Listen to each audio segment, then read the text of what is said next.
또한 그 글을 누가 썼느냐가 그렇게 중요한가요? 저는 별로 중요하지 않다고 봐요. 누군가를 통해서 훌륭한 글이 때가 되어서 태어났고 그것이 정말 훌륭한 목적에 잘 쓰이고 있다고 하면 네 거다 내 거다를 굳이 따지지 않아도 내가 만약에 글 쓴 게 맞다면은 글을 쓴 이에게 당연히 그에 해당하는 몫에 공덕이 다 돌아가는 것일 텐데 그거를 굳이 법적으로 소송을 걸어갖고 시비를 가려갖고 한다는 것 자체가 좀 너무 짧은 생각이 아닐까 하는 거죠. 제가 생각할 땐 그래요. 스승님께서는 당연히 안 배우신 분이잖아요. 배우신 분이 법을 펼칠 수는 없는 것이기 때문에 당연히 학식이 없으시죠. 그것은 법문 속에서 수도 없이 말씀을 하시지 않습니까? 그래서 지식을 갖추고 한 사람이 쓸 수 있는 그런 글은 못 쓰실 수도 있어요. 그게 뭐 이상합니까? 그럴 수도 있는 거죠. 그리고 또 이 글들의 원작자 부분에 대해서 스승님께서 공적으로 굳이 언급을 하지 않으신 것도 우리는 아마 잘 모르지만 무슨 깊은 뜻이 있었을 것이라고 저는 생각을 해요. 뱁새가 황새의 뜻을 전혀 알 수는 없는 것이기 때문에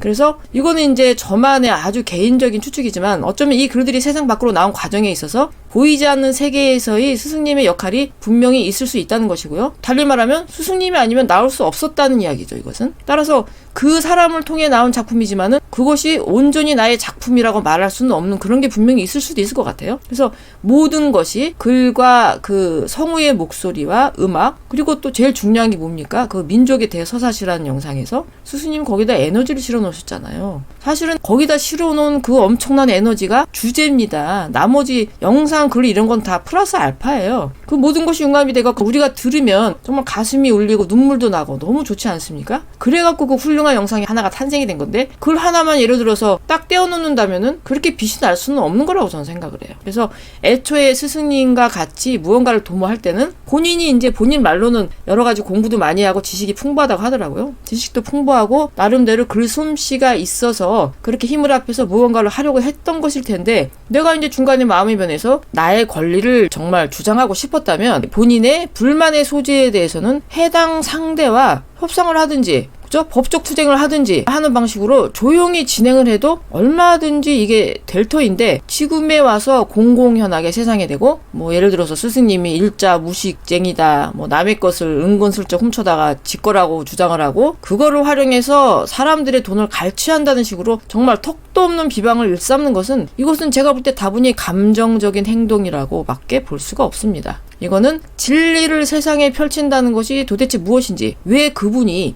지식을 접하지 않았는지 왜 그럴 수밖에 없었는지 또 법이라고 하면 그게 도대체 무엇인지 전혀 알지 못하기 때문에 할 수 있는 매우 경솔한 행동으로 저는 보고 있어요. 그래서 정말 조금이라도 생각이 성숙하신 분이라면은 오히려 법을 세상에 펼치는데 내가 나의 정말 작품으로 일조를 할 수 있었다는 거에 대해서 저 같으면 영광으로 삼을 것 같아요. 그러나 그 가치를 잘 모르기 때문에 그러고 있는 것이 아닐까라는 생각에 좀 안타까운 그런 마음이 드는 거죠. 지금까지 제가 드린 말씀은 이분의 이야기가 거짓이 아니라는 가정하에 드린 말씀이니까 달리 오해는 마시길 바라고요. 그래서 어쨌거나 이분이 의도를 했든 아니든 간에 결과적으로는 뭐예요? 내가 안티 정법인들하고 정말 사악하기 짝이 없는 좌파 스피커들이 이 케이스를 가지고 또 신이 나서 스승님을 헐뜯고 비방하는데 활용하기에는 정말 좋은 먹잇감을 내가 제공한 셈이 된 거예요. 여기까지만 우리가 잠깐 살펴보아도 이분들은 왠지 공적인 목적으로 움직이는 단체라고 보기가 좀 힘들다라고 이제 제가 생각을 하고 있는데 여기에다가 이제 또 플러스 알파가 있어요. 이게 끝이 아니라는 거죠.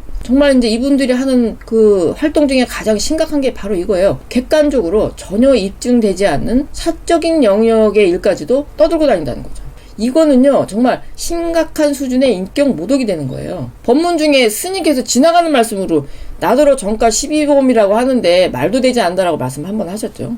이 사람들이 이제 정가 12범이다 하고 떠들고 다니고 있고 간통죄로 고소를 당했다. 뭐 주로 이런 주장들을 펼치고 있죠. 저는 이런 이야기들이 사실일 수도 없다고 보고 있는 입장이고요. 서로 사실인 부분이 일부 있다고 해도 그 안에는 피치 못할 그분들의 사정이 분명히 있을 거라고 생각을 하지만 지금 중요한 것은 이런 것들이 아닌 거죠.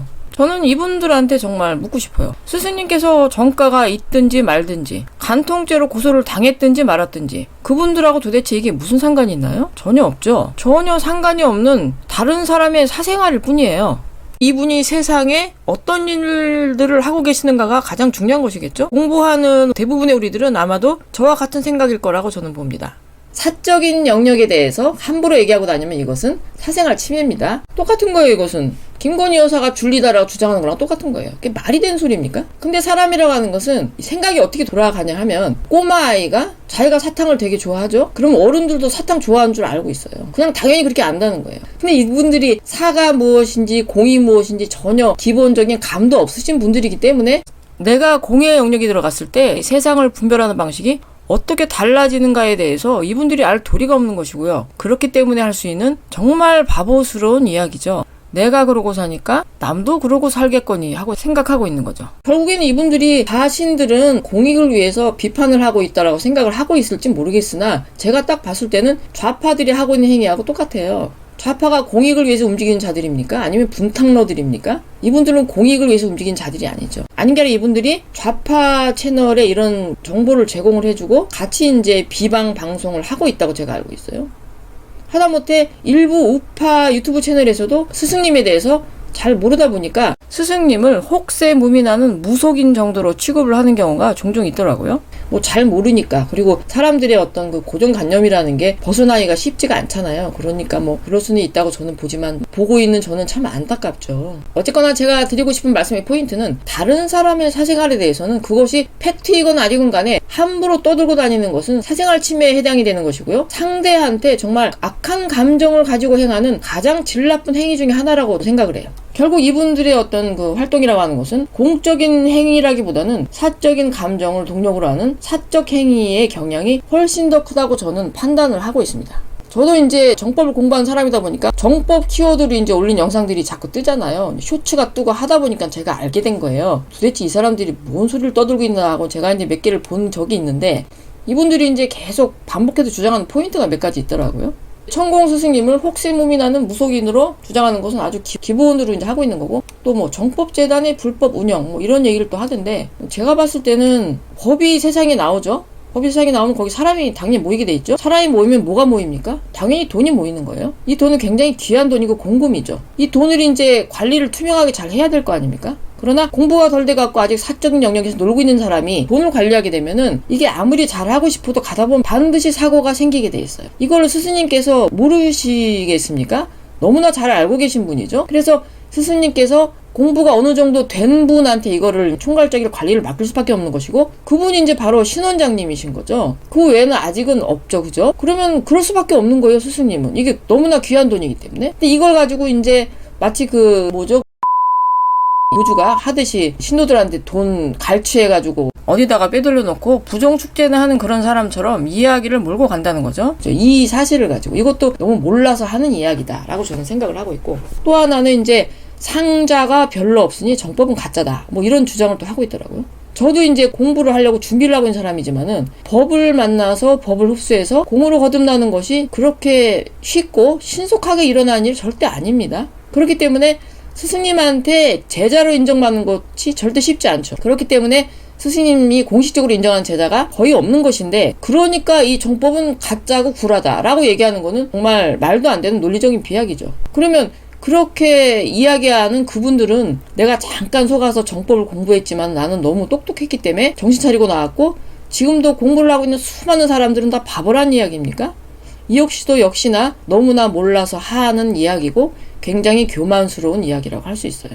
결국에는 다 뭡니까 이게 법이 무엇인지 잘 모르기 때문에 할 수 있는 생각과 행동이라고 저는 보고 있는 거죠. 그래서 제가 공부한 내용을 바탕으로 해서 총체적으로 한번 판단을 해본다면 속상하고 억울하고 화가 나서 말이 많고 특정 주장을 반복적으로 강하게 하고 있는 것이 누구죠? 답답한 사람들이겠죠? 말이 없는 사람은 답답하지 않은 거예요. 스승님께서는 별 말씀을 안 하시죠? 거의 모든 사안에 대해서 특별한 반응 자체가 별로 없으신 상태인 거죠. 그렇다면은 말 많은 사람이 누굽니까? 그 사람들이 말이 많은 거죠. 그 말이 맞다 틀리다 이런 건 다 떠나서 그럼 누가 환자입니까? 그분들이 환자예요. 답답해서 떠들고 있는 사람들이 환자인 것이고 그러면 내가 답답하면 누가 잘못을 한 거죠? 내가 잘못해서 내가 답답해진 거죠. 그래서 내가 잘못한 거에 대해서 그 대가를 치르고 있는 것이라고 밖에 볼 수가 없어요. 자연의 법칙의 측면에서 해석을 해본다면 그렇다는 거죠. 그러면 사람들이 이렇게 음해를 하고 있는데 스승님께서는 왜 아무런 법적 대응을 하지 않고 계실까라는 거에 대해서 의문이 들 수도 있지만 근데 이거는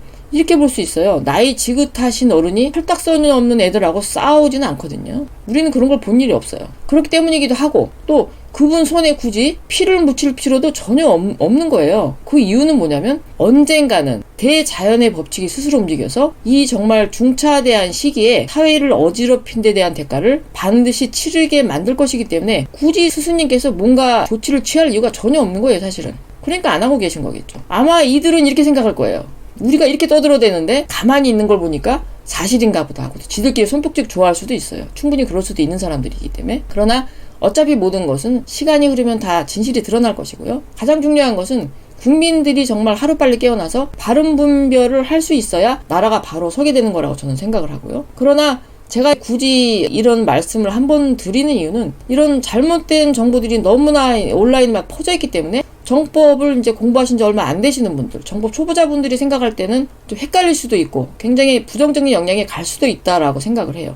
누가 이제 좋다고 해서 한번 들어봐서 나도 느낌이 좋아서 듣고 있는데 하도 세상에서 이런 얘기를 막 떠들어대면 야, 이거 내가 뭐 속고 있는 거 아니야? 이 사람들이 하는 말이 진실이 아닐까? 내가 바보 같아서 여기에 속고 있는 걸까 하고 헷갈릴 수 있잖아요. 그럼 잘못하면 이제 불필요한 시간 낭비가 일어날 수가 있는데 이런 거에 대해서는 그 누구도 책임져 주지 않아요. 나만 손해죠. 그래서 제가 이제 이런 현상을 보면서 한 번쯤은 나의 생각을 정리해서 올려야 되겠다는 생각을 했었죠. 저의 결론은 이거예요. 이런 안타까운 현상들을 보면서 그들에 대해서 비판하는 것은 아무런 의미가 없는 일이죠. 스승님께서 항상 말씀하시듯이 알고도 그러는 사람은 없다라고 하시죠. 그분들도 분별력이 약하고 생각의 질이 약하다 보니까 그러고 있는 것이기 때문에 그분들의 인생은 그분들이 살게 그냥 놔두는 것이고요.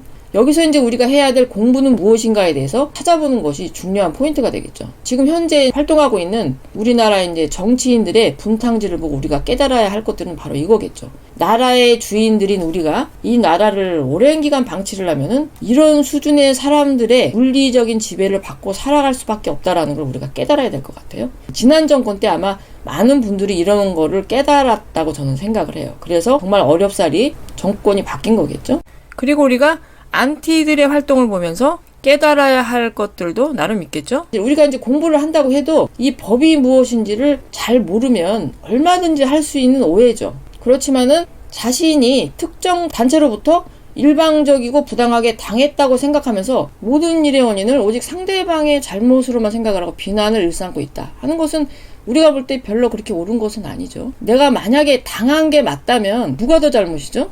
당한 사람이 더 잘못이죠. 근데 당한 게 아닌데 내가 당했다고 주장을 하고 있는 거라면 뭐예요? 상대를 음해하고 있는 거죠. 그럼 결국엔 둘 다 별로 잘하고 있는 게 아니라고 저는 보는 거죠. 게다가 거기에 더해서 배운 사람으로서는 절대 해서는 안 되는 상대의 사생활을 침해하면서까지 인격 살인 수준의 인신공격을 대대적으로 펼치고 있는 것도 해서는 안 되는 일이죠. 그래서 우리가 이제 여기서 알 수 있는 것은 아무리 똑똑하고 많이 배운 사람일지라고 해도 바른 교육을 통해서 인성을 바로잡지 않는다면 어떤 일이 일어나는지에 대해서 우리가 알 수 있는 좋은 케이스가 아닌가 싶습니다. 결국에는 세상이 이처럼 정말 혼탁하게 돌아갈 때 이 일을 바로잡는 유일한 방법이 무엇이 있을까요? 근데 제가 생각할 때는 우선 사회가 기본적으로 어떤 방향으로 돌아가는지에 대해서는 우리가 좀 알긴 알아야 돼요.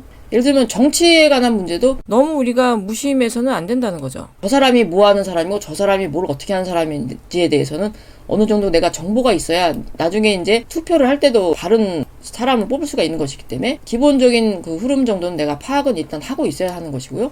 그러나 이제 잘못하고 있는 사람들에 대해서 손가락질하고 욕하고 하는 걸로 시간을 보내는 것은 절대 아니라는 거죠. 그거는 해서는 안 될 짓이고요. 그래서 세상은 세상대로 그렇게 돌아가게 일단 놔두고 내가 아직 실력이 없다면은 나를 바르게 세우는 공부에 집중하는 것이 가장 현명한 태도라고 저는 생각을 합니다. 왜냐하면 내가 실력이 있어야 무언가를 할 수 있기 때문이죠. 이는 마치 우리가 어둠을 상대로 싸울 수는 없는 것이고 빛을 밝힘으로써 어둠이 스스로 물러나게 만드는 것과 같은 이치라고 볼 수 있죠.